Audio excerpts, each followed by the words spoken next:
Our first guest tonight is an Emmy, Tony, and Grammy Award-winning actor, singer, and director. You know from his work in the show Pose and Kinky Boots on Broadway. His movie Anything's Possible is streaming now on Prime Video. Let's take a look.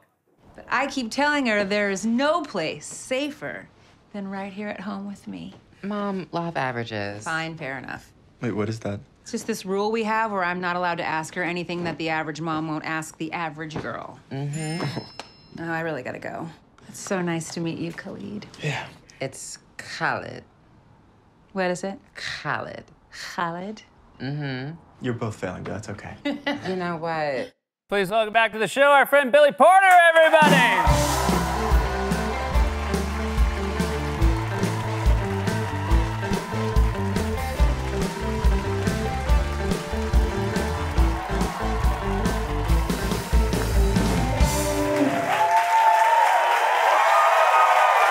Resplendent, as always. Billy, I'm so happy to have you here in person, and congratulations on this film. Not only did you direct it, you also wrote music for the soundtrack. I did. We did the soundtrack. Republic Records, and who I'm signed to now, getting ready to do my own music, so get ready for that. Very exciting. Very exciting. I'm back. The bitch is back in the music business. But yes, Justin Tranter and I, Justin Tranter's camp and myself, we wrote 5 new songs for the soundtrack, and we also curated artists who are queer. I think I could say probably like 90 to 95% of the artists on the soundtrack are queer. You gotta go listen to the soundtrack too. Did you write the songs and curate the songs? Was that something you were doing while you were making the film, or did you wait till you had the finished product before? Yes, we were doing both. Okay, got you. You know, I was writing along the way, being a music artist and a musical theater artist.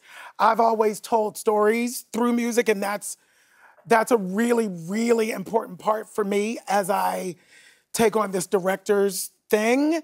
You know, it's inside of the music that I find the rhythm, that I find the music of the piece. So I certainly knew your connection to musical theater, and that's somewhere, you know, where you've always shown. I didn't realize how young you were when you knew this about yourself. That you were 15 years old when you went to audition for Dreamgirls? Okay, so I was bit by the bug in 6th grade. Okay. And Dreamgirls came out that year. Uh-huh. And I was obsessed, and I was trying to get out, because I needed to get out, honey. Out of my house, out of my neighborhood, out of all of it, right? Yeah. So I was getting Backstage Magazine. For those of you who don't know what that is, that's the trade magazine that lists all the auditions and stuff. Gotcha. And so I was getting that magazine at my house at 15 in Pittsburgh.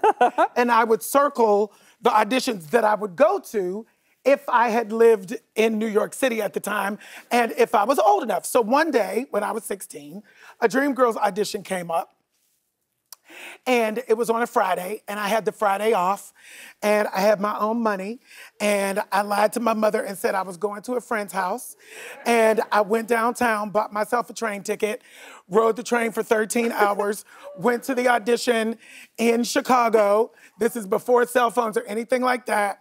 They told me I was fabulous and that I was too young and to keep my eye on the prize. And I went back on the train. I went right back to the train station and came back home crying for 13 hours. And when you got home, did your mom say, that took a while? No, she didn't know until, I would say, maybe right now. No, she has known. I told the story at some point somewhere else, and she was like, what did you do? I said, it's over, darling. I'm 30 years old now. But so it's interesting, because you're talking about, wanting to get out of Pittsburgh. Yes. And then, though, you ended up going to college at Carnegie Mellon, which is a wonderful one of the theater greatest school in the world. How old were you when you realized it was right in your backyard? I was 17. Uh-huh. And I was in drama school, the Creative and Performing Arts High School, where we shot the movie, actually. Yes. And not the same building, but the same school. And my drama teacher and mentor found out that I was planning on graduating from high school and just going to New York. And I got yanked by my ear. And they were like, you're not going anywhere but Carnegie Mellon. And I was like, what? You know, and it was right down the street. And this is what I mean. This is what we mean when we talk about opportunity and access. I lived a 12-minute drive away from Carnegie Mellon and had no idea that it was one of the greatest drama schools in the world, right? It wasn't until some white people told me. And so I'm grateful. You know, I'm thankful for that, you know, because they said, you know, you sing like a dream, you know, you dance your booty off, and every time you open up your mouth to speak, it's a disaster.